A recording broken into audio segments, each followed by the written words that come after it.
Hello friends, সবাই তো একটা নিউ ব্লগ স্টার্ট করছি। আমার তো মোটামুটি কাজ কমপ্লিট, তোমাদেরকে দেখাবো।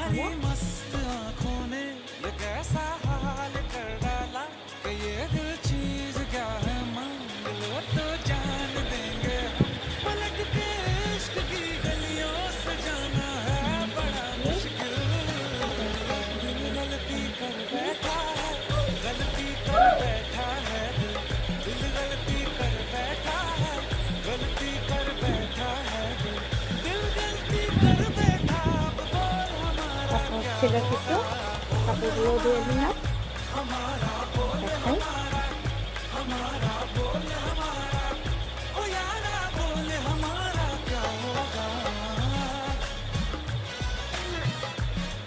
এখন রান্নাটা বাকি, রান্নাটা করে নিব, তো দেখতে থাকো।